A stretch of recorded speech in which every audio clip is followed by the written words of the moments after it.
Close friend Satyendra గారు, ఆయన గురించి నాకు చాలామంది తెలియదు, నాకు తెలియదు, బట్ తెలుసుకోవాలని ఇంట్రెస్ట్ కొద్ది అడుగుతున్నాను. ఏంటి ఆయన మీ రిలేషన్, ఎలాంటి relation? Satyendra is almost like a teacher. ఒక అంటే టీచర్ అనే వర్డ్ నాకు ఇష్టం ఉండదు, but I would say that Satyendra నాకు కలవకపోతే నా లైఫ్లో ఏదో నాలో ఒక డిఫరెన్స్ ఉండేది. ఏం డిఫరెన్స్ అనేది కూడా నాకు తెలియదు. అంటే నేను అలాంటి కాబట్టి నేను అతన్ని కనెక్ట్ అయ్యానా, లేకపోతే అతను నా లైఫ్లో వచ్చిన మళ్ళీ ఇలా అయ్యానా అనేది ఇట్స్ ఎ వెరీ ఉన్నీస్ బీస్ కైండ్ ఆఫ్ ఏ థింగ్ అది. ఎందుకంటే ఇప్పుడు నాకు సత్యేంద్ర కాలేజీలో చెప్పింది ఒక్కొక్కసారి 30 ఏళ్ళ తర్వాత గుర్తొస్తుంది ఇప్పుడు మళ్ళీ అని ఇప్పుడు అర్థం అవుతుంది కదా. అది చెప్పింది అప్పుడు నాకు గుర్తుండిపోయింది, కానీ ఐ డోంట్ అండర్స్టాండ్. సడన్గా నాకు ఇప్పుడు వెలుగుతుంది బల్బ్. ఓకే, యూనో, అంటే is the most intelligent man ever met in my life. నేను మెట్ అంటే ఐఎమ్ ఇంక్లూడింగ్ నేను చదివిన పుస్తకాలు కానీ నేను విన్న వ్యక్తుల గురించి వాళ్ళందరికన్నా is a superior person, you know. So తను మాట్లాడే లాజిక్, తనకున్న రేషనల్ థింకింగ్, తనకున్న నాలెడ్జ్, ఇంక్లూడింగ్ సినిమా, అలాంటి మనిషి నేను ఎప్పుడు చూడలేదు. సో ఆటోమేటిక్గా నేను అంటే నేను అసలు ఎవరికి ఇంటిమిడేట్ అవ్వను. I always intimidate people. But Satyendra దగ్గర నాకు ఒక ఇది ఉండేది, అంటే ఒక ఆల్మోస్ట్ ఒక ప్రెషర్ ఫీల్ అయ్యండి. అంటే తను ఇంప్రెస్ చేయాలి, లేకపోతే నేను అంటే తను ఏమన్నా అనుకుంటాడా అంటే నన్ను ఎదవనుకుంటాడా ఇలా చెప్తే అని, అంటే కంటిన్యూస్గా తన ఎండార్స్మెంట్ కోసం ట్రై చేసేవాడిని. తనతో ఉన్న పరిచయం ఉన్నాను. అప్పుడు అంత ఇంటిమిడేషను నా లైఫ్లో ఎప్పుడు ఎవరితో ఫీల్ అవ్వలేను. ఇప్పటికీ టచ్లో ఉంటారా మీరు? Very rare. ఎక్కడండి ఇప్పుడు ఆయన ఉండేది? ఇక్కడ ఆయన ఇప్పుడు విజయవాడలో ఈజ్ ఇంజనీరింగ్ కాలేజ్లో ప్రొఫెసర్. అది అంతా మీకు ఇంపాక్ట్ క్రియేట్ చేసిన రిలేషన్లో మధ్య మీకు గుర్తున్న ఇన్సిడెంట్స్ చెప్పండి. ఏదైనా మీకు ఆయనకు మధ్య జరిగింది అంత ఇంపాక్ట్ క్రియేట్ చేసి, అంటే రామ్ గోపాల్ వర్మ గారికి ఇంపాక్ట్ వచ్చిందంటే అది మామూలు విషయం కాదుగా, అదేంటి అని.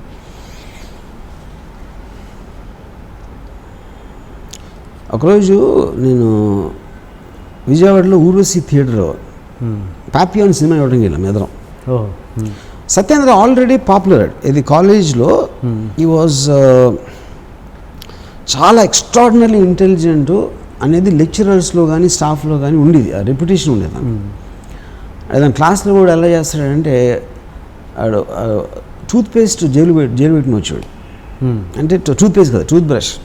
అంటే పళ్ళు తోముకుని ఆ బ్రష్ ఇలా పెట్టుకుని హవాయి చెప్పు వేసుకుని వస్తాడు కాలేజ్కి. వచ్చి ఆ లాస్ట్ బెంచ్లో కూర్చుని ఆ పక్కన దగ్గర ఒక పేపర్ చింపుతాడు మేడం.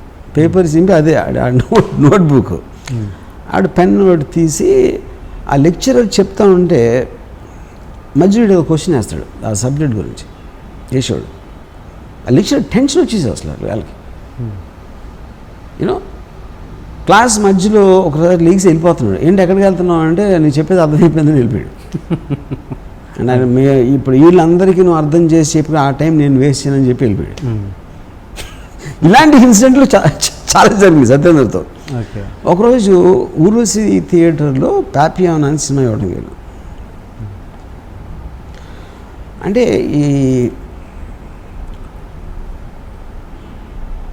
ఇంటర్వెల్లో ప్రిన్సిపల్ గారు కలిసారు, కాలేజ్ ప్రిన్సిపల్. ఇంటర్వెల్లో కాలేజ్ ప్రిన్సిపల్ ఆయన కూడా వచ్చి సినిమా ఇవ్వడానికి మా కాలేజ్ ప్రిన్సిపల్. అప్పుడు మా ఎగ్జామ్స్ జరుగుతున్నాయి. ఏంటి ఎగ్జామ్స్ పెట్టుకుని ఏంటి ఎక్కడ ఎలా వచ్చారో అని అడిగారు. అంటే అది సత్యేంద్ర తెలిసింది because of his reputation and all that. And Satyendra side కాలేజ్లో మీ కాలేజ్ చదువులు కన్నా దీంట్లో నేర్చుకోవాల్సింది ఎక్కువ నేను 7వ సారి వస్తున్నా. నాకేం అనిపించలేదే అంత ఇందులో అన్నారు. మీకు అనిపించిందేదో నాకు అనిపించింది. సో ఆ కనిపించింది మీకు ఏదో కనిపించినప్పుడు 7 సార్లు చూడాల్సిన అవసరం ఏంటన్న మా principal. Why do fuck your wife everyday అన్నాడు. So the point is, and you will say it with such intensity, మీకు ఇంటిమిడేట్ అయిపోతుంది. You won't even take it as an offense. You know, అంటే ఈడు సత్యేంద్ర టైంలో నాకు తెలిసి ఒక 20 years ఉంటాడు ఏజ్, మేబీ 19. అండ్ మా ప్రిన్సిపల్ గారికి ఒక 50 ఏళ్ళు ఉంటాయి. ఇంకొక స్టూడెంట్ నేను తెలియదానికి మా ప్రిన్సిపల్ గారికి నేనేదో సత్యేంద్ర ఫ్రెండ్ పక్కన I'm just anger on, why do fuck your wife every day అని అడిగి చూస్తున్నాను మహా. ఆయన అలా వెళ్ళిపోయారు తిరిగి. సీరియస్ తర్వాత 5-6 years అయిన తర్వాత ఆయన రిటైర్ అయిపోయి 10 years తర్వాత నేను మరువలేని ఒక విద్యార్థి అని సత్యేంద్ర మీద ఒక వ్యాసం రాశారు ఒక బుక్ కోసం. అంత ట్రెమెండస్ ఇంపాక్ట్ క్రియేట్ చేశాడు తను. సో అలాగే నాకు ఎంత ఇన్ఫ్లుయెన్స్ ఉందంటే సత్యేంద్ర నుంచి నేను ఒక్కొక్కసారి నేను ఫ్రెండ్స్తోనో లేకపోతే ఎవరితో కూర్చుని మేబీ ఒక 9:30కి స్టార్ట్ చేసి 3:30 వరకు మాట్లాడింది సత్యేంద్ర గురించి. తనకి నాకు ఉన్న అనుభవాలు కానీ తనకున్న అంటే ఇప్పుడు ఏంటి తన ఏజ్ ఆఫ్ అంటే నాకు 2 years జూనియర్ అతను. నేను ఇంజనీరింగ్ కాలేజ్ 3rd yearలో ఉన్నప్పుడు తను ఫస్ట్ ఇయర్ జాయిన్ అయ్యాడు. అంటే నాకు తెలిసి మ్యాక్సిమం 17-18 ఉంటుంది ఏజ్ అప్పుడు సత్యేంద్ర. 17-18 ఏజ్లో already Friedrich Nietzsche, Ayn Rand, Arthur Schopenhauer, Descartes మొత్తం బుక్స్ అని చదివేశాడు. ఇంగ్లీష్ నాలెడ్జ్ తనకి ఆ టైంలో ఉన్నది ఇన్ని సంవత్సరాల తర్వాత నేను ఇంతవరకు ఎవరిని చూడలేదు. చాలామంది నా ఇంగ్లీష్ గొప్పగా అనుకుంటారు. నేను సత్యేంద్ర ఉండి ఇంగ్లీష్ మాట్లాడలేను, నాకు భయం వేస్తుంది అర్థం మాట్లాడటం. ఎందుకంటే నాకు తెలుసు కాబట్టి నా నాలెడ్జ్ కొన్ని లిమిటేషన్. సో వైజాగ్ నుంచి వచ్చినోడు 1983లో అసలు అంత నాలెడ్జ్ ఎలాగ పాసిబుల్ అనేది నాకు బిగ్గెస్ట్ మిస్టరీ అది అంతవరకు. కానీ నేను అప్డేట్ అయింది మాత్రం సత్యేంద్ర గురించి. నేను అసలు ఫస్ట్ టైం ఫిలాసఫీ బుక్ చదివింది సత్యేంద్ర మౌలానా. ఫిలాసఫీ అన్న మాట వినింది సత్యేంద్ర మౌలానా. ఓకే, ఈ క్రాస్ క్వశ్చనింగ్ లేకపోతే అనలిటికల్ వే ఆఫ్ థింకింగ్ అనేది ఫస్ట్ నాకు అర్థమైంది సత్యేంద్ర మౌలానా.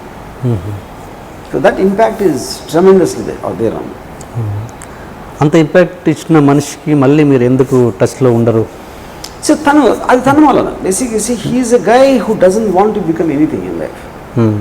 అంటే తనకున్న ఒక I don't know how to say that. అంటే ఇప్పుడు నాకు తను చెప్పాడు ఒకసారి, యువర్ ఎబిలిటీ అంటే ఇక్కడ నేను చాలా డబ్బులను అయిపోవాలి, చాలా పేరు సంపాదించేది, లేకపోతే పెద్ద డైరెక్టర్ అయిపోవాలి, లేకపోతే బిజినెస్ మ్యాన్ అయిపోవాలి. ఇలాంటిది ఏది మీకు ఒక అంబిషన్ అనేది లేదనుకోండి, మీకు ఎంత ఇంటెలిజెన్స్ ఎక్కడ ఉన్నా you will just be by yourself. That is what Satyendra is. తనకి అంబిషన్ లేదు. అంటే మనం ఏంటంటే అంబిషన్ తోటే మనం సక్సెస్ మెజర్ చేస్తాం. మీరు ఏం అవ్వాలనుకుంటున్నారు, మీ క్లారిటీ ఉన్నప్పుడు మీరు ఎంత ఎదిగారనే దాని మీద మీ మెజర్మెంట్ ఉంటుంది. ఏం అవ్వాలనుకుంటున్నారు అని మీకు ఇంటెన్షన్ లేనప్పుడు he probably is very happy just reading a book or writing a book. You know. Okay, మీరు ఇంత మీ గురించి తన గురించి మీరు ఇంత గొప్పగా అనుకుంటున్నారన్న విషయం తనకి రీచ్ అయిందండి? తను పట్టించుకోండి. తను I don't no, I'm sure he knows. ఎందుకంటే నేను తన గురించి నా ఇష్టం బుక్లో ఒక ఆర్టికల్ రాయటం జరిగింది. అండ్ చాలాసార్లు ఇంటర్వ్యూలు కూడా చెప్తాను సత్యేంద్ర నా మీద ఉన్న సత్యేంద్ర ఇన్ఫ్లుయెన్స్ గురించి.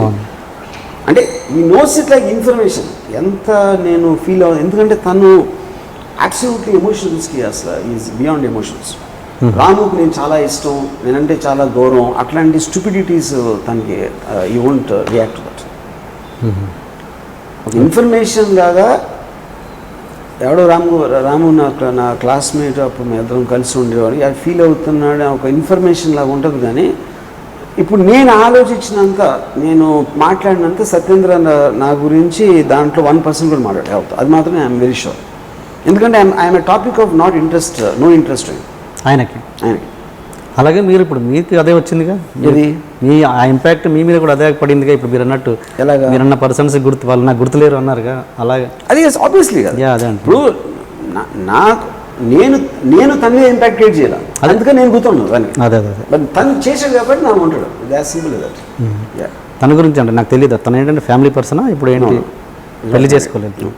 ఇంత మీరంత ఇంపార్టెన్స్ ఇచ్చే సత్యేంద్ర గారు ఆయన మీ గురించి ఏమనుకుని ఉంటారు బహుశా? మెయిన్ పాయింట్ ఏంటంటే ఇప్పుడు ఎప్పుడైనా మీరు ఒక వ్యక్తికి ఇంపార్టెన్స్ ఇచ్చేదానికి ముఖ్య కారణం ఆ వ్యక్తి మీ మీద క్రియేట్ చేసిన ఒక ఇంపాక్ట్. దాని మూలాన మీరు గుర్తుండిపోతారు, ఒక మనిషి గుర్తుండిపోతారు మీకు. సత్యేంద్ర నా మీద చేశాడు కానీ నేను సత్యేంద్ర మీద చేయలే.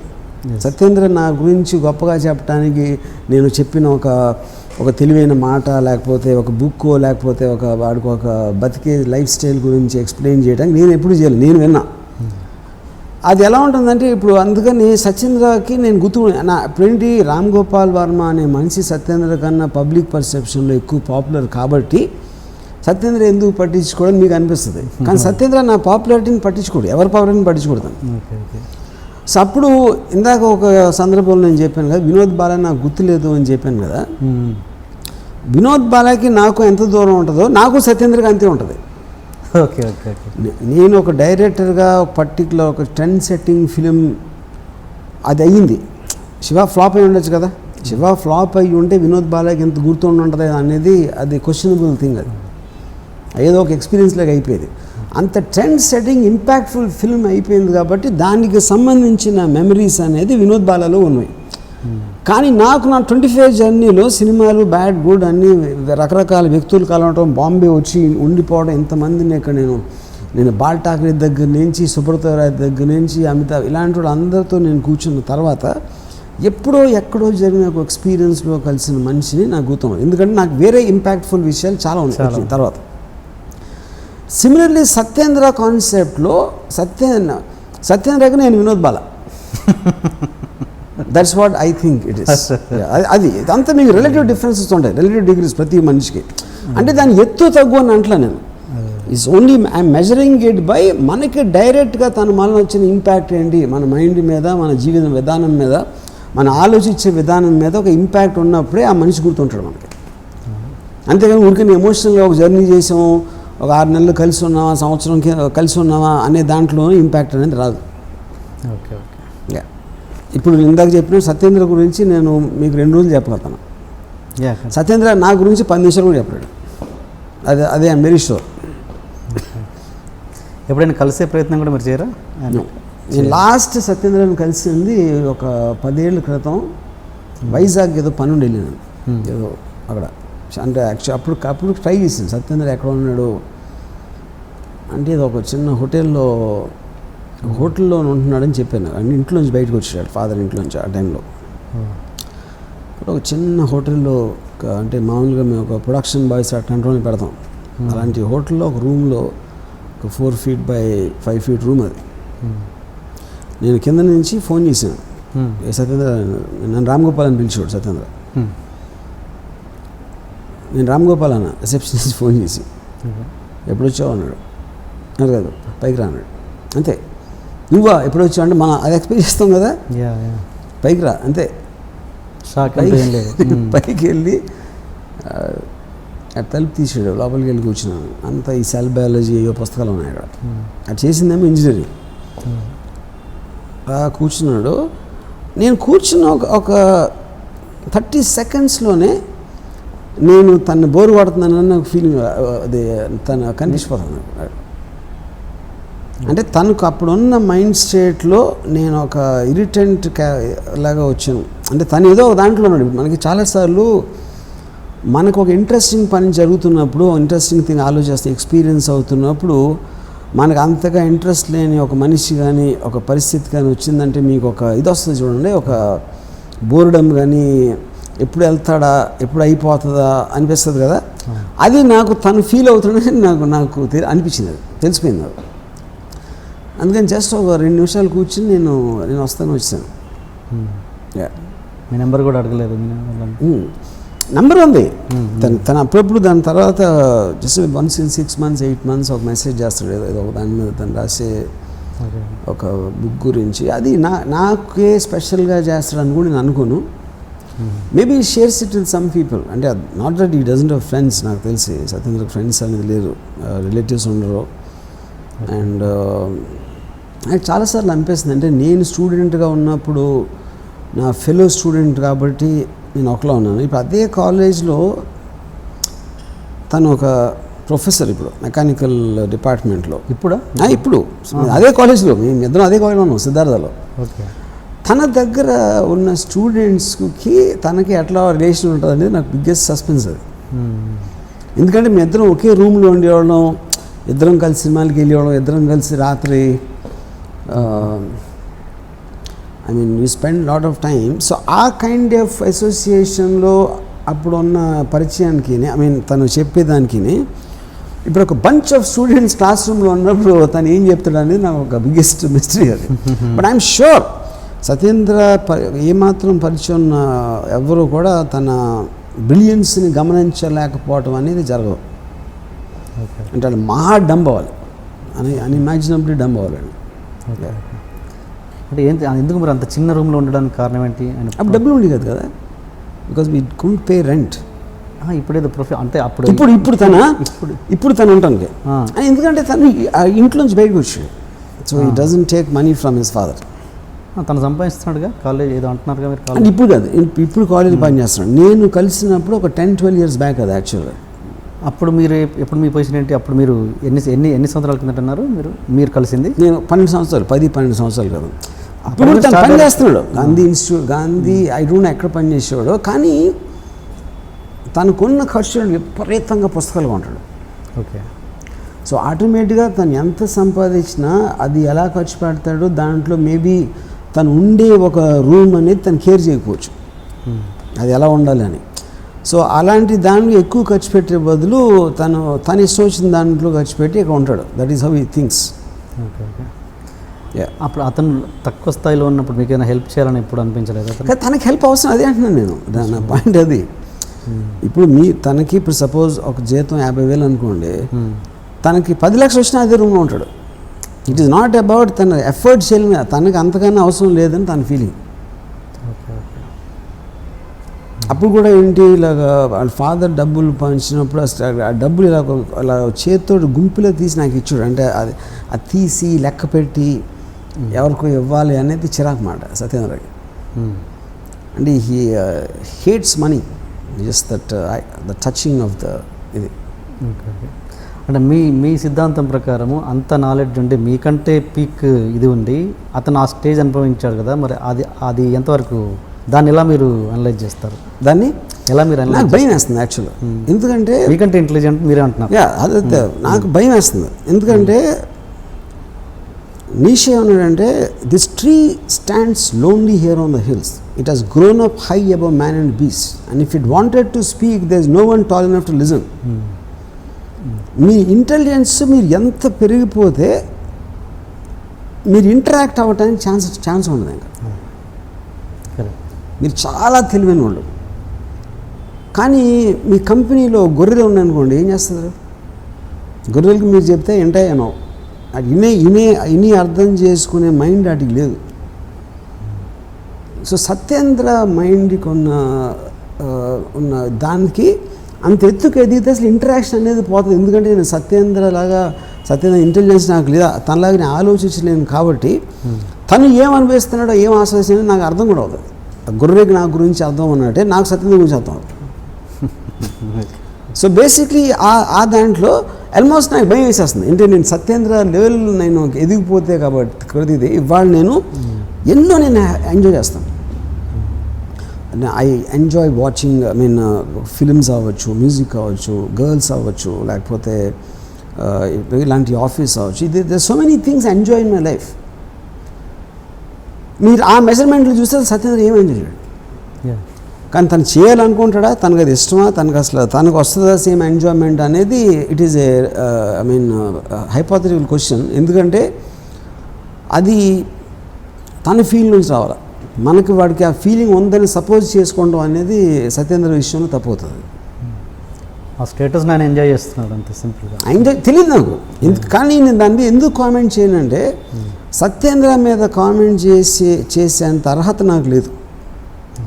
ఎందుకంటే మీరు ఒకరి మీద కామెంట్ చేసినప్పుడు అతని అర్థం చేసుకోవాలా, అతను అర్థం చేసుకునే కెపాసిటీ మీకు ఉండాలి. ఆ కెపాసిటీ లేనప్పుడు కూర్చుని అలా చేయాలి, ఇలా చేయాలి, చేయకూడదు అని అనుకుంటాం అనేది నా మూర్ఖత్వం అవుతుంది. నేను మూర్ఖుడినే సత్యేంద్రతో కంపేర్ చేస్తే, కానీ మరీ అంత మూర్ఖుడు కాదు. సత్యేంద్ర గురించి కామెంట్ చేసే అంత ఇది ఉంటాం. అంటే అంత సత్యేంద్ర గారి తర్వాత అంత రేంజ్లో మీరు ఇంత ట్రావెల్ చేశారు కదా, నేషనల్ లెవెల్లో మీకు పేరుంది. అంటే ఈ ఒక్క వ్యక్తి కూడా మీరు తగలేదు. Nobody not to touch him. Okay. దాని తర్వాత ఆనెస్ట్గా చెప్పాలంటే సత్యేందర్ తర్వాత అంటే చాలా చాలా మెట్లు కింద తర్వాత I believe I'm very intelligent. Okay. నాకన్నా సత్యేంద్ర ఒక్క నిమిషం మర్చిపోతే నేను చదివిన బుక్స్ నాకున్న నాలెడ్జ్ ఉన్న మనిషి కూడా నేను చూడలేదు. లెగిసిన తర్వాత కంపల్సరీగా ఒక 15 minutes పాన్ చూస్తాను. తర్వాత ఒక సినిమా కానీ డాక్యుమెంటరీ కానీ చూస్తాను, డిపెండింగ్ ఆన్ మై టైం. అంటే షూటింగ్ లేకపోతే నాకు ఎక్కువ టైం ఉంటుంది కాబట్టి ఒక ఫిల్మ్ చూడొచ్చు. ఓకే. మీరు అన్నది పవన్ వీడియో చూస్తాను. Pavan video, okay right. Pavan video